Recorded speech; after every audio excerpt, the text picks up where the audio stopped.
Welcome to my channel. और आज गंदम के नए रेट के साथ नई वीडियो के साथ हाजिर हैं। लेकिन आगे बढ़ने से पहले आपसे एक रिक्वेस्ट है, अगर आपने मेरा ये चैनल सब्सक्राइब नहीं किया तो बराए मेहरबानी चैनल को सब्सक्राइब करें, बेल आइकन को प्रेस करें, वीडियो को लाइक और शेयर करना मत भूलें। सबसे पहले बात करते हैं सादकाबाद की। सादकाबाद में गंदम का रेट है 4600 से लेकर 4670 रुपये पर मन। रहीम या रहान में गंदम का रेट है 4670 से लेकर 4730 रुपये पर मन। हानपुर में गंदम का रेट है 4580 से लेकर 4620 रुपये पर मन। रोनाबाद में गंदम का रेट है 4550 से लेकर 4630 रुपये पर मन। हासलपुर में गंदम का रेट है 4580 से लेकर 4640 रुपये पर मन। फोटाबास में गंदम का रेट है 4600 से लेकर 4650 रुपये पर मन।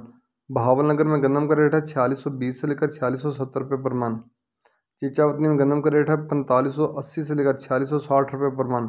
बुरेवाला में गंदम का रेट है 4600 से लेकर 4650 रुपये पर मन। टोबा टैक्सी में गंदम का रेट है 4570 से लेकर 4630 रुपये पर मन। साहिवाल में गंदम का रेट है 4650 से लेकर 4680 रुपये पर मन। आरफोला में गंदम का रेट है 4620 से लेकर 4680 रुपये पर मन। लिया में गंदम का रेट है 4600 से लेकर 4700 रुपये पर मन। ये थे आज के गंदम के रेट। याद रहे कि मार्केट के अंदर दिन के औकात में भी अप एंड डाउन आता रहता है, उतार चढ़ाव आता रहता है, और मार्केट टू मार्केट भी रेट वेरी करते हैं, बदलते रहते हैं, उतार चढ़ाव आता रहता है। और जो रेट्स होते हैं वो माल के ऊपर डिपेंड कर रहे होते हैं। जैसा माल होगा वैसे रेट्स होंगे। अगर माल अच्छा होगा तो रेट यकीन तौर पर अच्छे लगेंगे। अगर माल के अंदर कम पेशी होगी तो रेट यकीन तौर पर नीचे आएंगे। अगर आपको मेरी ये वीडियो पसंद आई हो तो लाइक और शेयर करना मत भूलें। शुक्रिया।